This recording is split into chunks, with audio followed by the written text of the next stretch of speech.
Well, I think that could be said, and certainly President Sarkozy, for one, was saying that because he was trying to get things going with the United Nations resolution even before it was passed, and wanted to get this meeting together even faster than it came together. But nonetheless, the world's diplomats and political leaders did come together on this, and I think probably what we're seeing is in time, because as you reported, Howard Damon says that a big column of Libyan army troops was stopped by coalition forces just in the last few hours. Plus, we heard from Admiral Mike Mullen that, in fact, that the Benghazi area now there's a no-fly zone that's been established there, and that there's no further military, Libyan army military progress being made. So, in fact, it does look like the help has come in time, at least in time for those that are still willing to fight.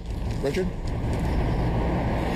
Jim, the no-fly zone, as you rightly point out, the Joint Chief says is partially in place, and there's significant progress taken place. But in many ways, we keep going in circles with this questioning, because everybody really needs to know what the leaders and the Europeans want to do next.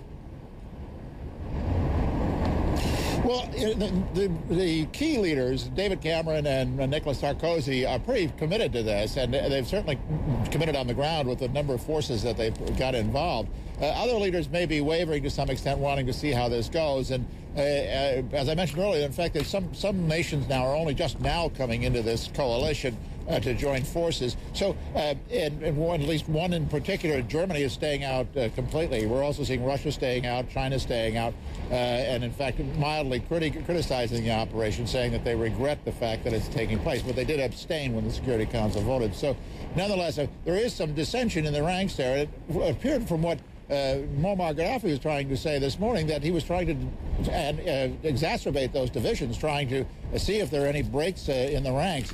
The fact is, though, up until now, it's far too early to see that. I think maybe down the line, this drags on for a while, that could change, but for the moment, it doesn't appear to be anything but a unified front.